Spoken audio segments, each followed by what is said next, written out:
आइए तर्कश की शुरुआत करेंगे। मध्य प्रदेश में होने वाले चुनाव से पहले चुनावी रण में दिग्गजों की हुंकार तेज हो गई है। बीजेपी हो या फिर कांग्रेस, दोनों ही पार्टियों ने दिग्गजों को आगे कर प्रचार प्रसार तेज कर दिया है। इसी कड़ी में आज एमपी के रण में कई दिग्गज नजर आए। सबसे पहले बात प्रधानमंत्री नरेंद्र मोदी की करें तो पीएम मोदी ने 3 अलग अलग जनसभाओं को संबोधित किया। पीएम मोदी सबसे पहले दमोह पहुंचे, जहां वो विपक्ष पर हमलावर नजर आए हैं। वहीं अगर एक तरफ बात की जाए प्रधानमंत्री नरेंद्र मोदी ने कांग्रेस पर हमला बोला, तो वहीं सावेर पहुंची प्रियंका गांधी ने प्रदेश की बीजेपी सरकार को घेरा है। प्रियंका ने जनसभा को संबोधित करते हुए कहा कि अपने सरकार बनाई है और अहिरावण को छल उन्होंने किया है। इससे पहले पीसीसी चीफ कमलनाथ ने भी जनसभा को संबोधित किया। देश को आजाद हुए इतने साल हो चुके हैं, इतने वर्षों से कांग्रेस देश से एक ही झूठ बार बार बोलती आ रही है। देश से गरीबी खत्म करने का नारा देती आ रही है, लेकिन कांग्रेस कभी गरीबी खत्म नहीं कर पाई, क्योंकि कांग्रेस के नेताओं की नीयत ठीक नहीं थी। कांग्रेस के राज में गरीब और गरीब होता गया, अमीर और अमीर होते गए।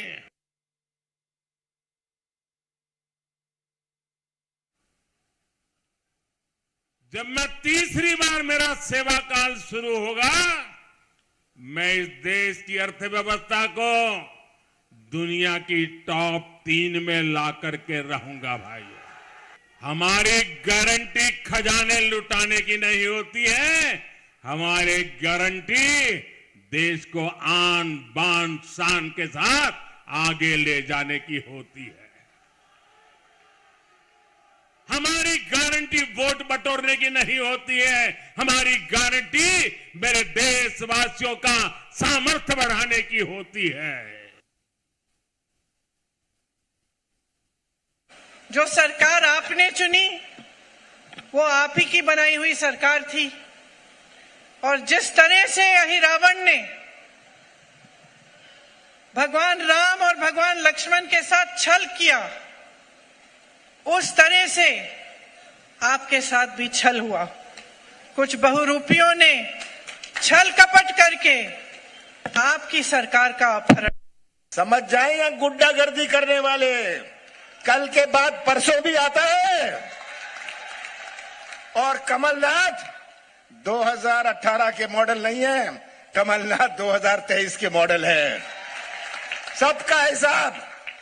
सबका हिसाब लिया जाएगा और न्याय आपके साथ खड़ा हूंगा, न्याय के लिए। अब तो मैंने गोद ले लिया, चिंता मत करिएगा, रीना को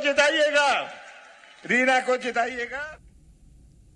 इधर मध्य प्रदेश में 17 नवंबर को मतदान होना है। उससे पहले प्रदेश में सियासत जोरों पर है और इस दौरान कांग्रेस बीजेपी के बीच आरोप प्रत्यारोप का दौर भी तेज हो गया है। एक तरफ पीसीसी चीफ कमलनाथ किसान कर्ज माफी को लेकर अपने दावे पेश कर रहे हैं, तो बीजेपी कमलनाथ के 15 महीने के कार्यकाल को भी किसी तरह कर्ज माफी ना होने की बात कर रही है।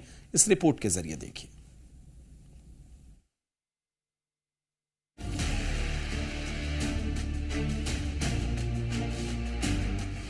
17 नवंबर वो तारीख जब मध्य प्रदेश की जनता अगले 5 साल के लिए अपने प्रतिनिधि का चुनाव करेगी। पर उससे पहले जनता को साधने के लिए प्रदेश में तमाम राजनीतिक दल अपनी पूरी ताकत लगाते हुए नजर आ रहे हैं। एक तरफ अपने तमाम आरोपों को लेकर कांग्रेस बीजेपी पर हमलावर है, तो बीजेपी भी कांग्रेस पर तमाम आरोप लगाती नजर आ रही है।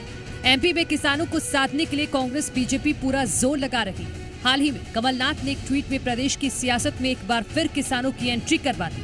पीसीसी चीफ ने किसान कर्ज माफी को लेकर बीजेपी पर निशाना साधते हुए ट्वीट किया। कमलनाथ ने लिखा, चुनावी मौसम में भारतीय जनता पार्टी की झूठ बोलने की शक्ति कई गुना बढ़ जाती है।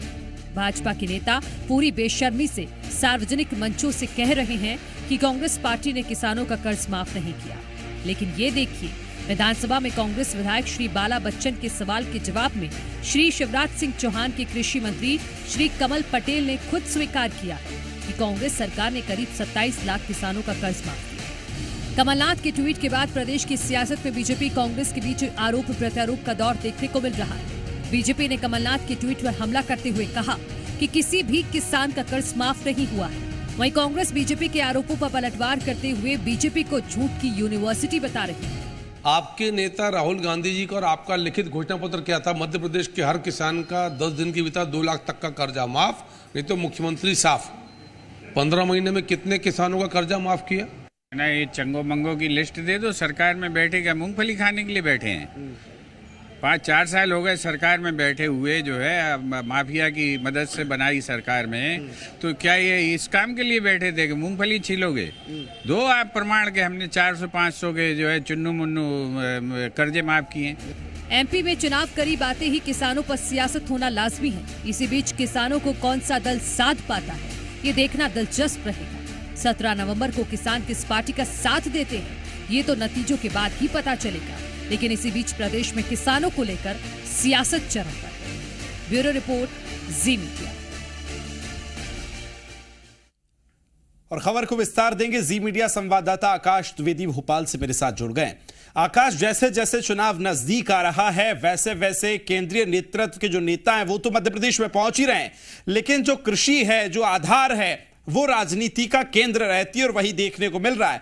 क्या लगता है जो अन्नदाता है वो किसकी दावे और वादों पर एतवार करेगा? क्या लगता है यहां से नजर आ रहा है अभी? मध्य प्रदेश कृषि प्रधान प्रदेश है विकास, और 2018 में किसान कर्ज माफी के सहारे ही कांग्रेस पार्टी लंबे वक्त बाद मध्य प्रदेश की सत्ता में वापसी की थी। यानी कि किसानों की ताकत एमपी में कितना मायने रखती है, इस बात से अंदाजा लगाइए कि 2018 में मध्य प्रदेश में कांग्रेस सरकार में आ जाती है। अब एक बार फिर से उसी किसान को लेकर सियासी घमासान शुरू हो गया है और जिक्र बार बार कर्ज माफी का ही किया जा रहा है, क्योंकि ये एक बड़ा मुद्दा रहा है। और बीजेपी ये दावा करती है कि एमपी में किसानों का कर्जा माफ नहीं हुआ। हालांकि अब कांग्रेस पार्टी विधानसभा के उस जवाब को कोट कर रही है, जिस जवाब में सरकार के कृषि मंत्री कमल पटेल ने यह माना है कि मध्य प्रदेश में 27 लाख किसानों का कर्जा माफ हुआ। और 2023 में भी कांग्रेस पार्टी उसी वादे के सहारे सत्ता में वापसी की राह ढूंढ रही है। अब किसान किसका साथ देंगे? किसान सम्मान निधि भारतीय जनता पार्टी दे रही है, डिफॉल्टर किसानों का ब्याज माफ करने की कोशिश की, और कांग्रेस पार्टी किसान कर्ज माफी, बिजली समेत कई तमाम वादों के साथ इस विधानसभा चुनाव में है। अन्नदाता किसका साथ देंगे ये कुछ दिन बाद ही स्पष्ट हो जाएगा, क्योंकि बहुत कम वक्त शेष है मतदान में, और इसके बाद मध्य प्रदेश में नई सरकार होगी, चाहे वो बीजेपी की हो या कांग्रेस की हो। क्योंकि एमपी में किसानों का मुद्दा न सिर्फ कर्ज माफी का है, बल्कि खाद, बीज और असमय जो ओलावृष्टि या फिर मौसम की वजह से जो फसलें खराब हुई हैं उनके मुआवजे का भी है। और ऐसे में किसान अगर नाराज हुए तो यकीन मानिए किसी भी पॉलिटिकल पार्टी को ये महंगा पड़ सकता है। और 2018 में इसके पहले भी किसान अपना दम दिखा चुके हैं। वाकई आकाश, देखना होगा, और सियासत का हमेशा केंद्र किसान रहते हैं और मध्य प्रदेश की राजनीति में सरकार बनाने में अहम भूमिका भी निभाते हैं। इस बार देखना होगा ऊंट किस करवट बैठता है। फिलहाल बहुत शुक्रिया।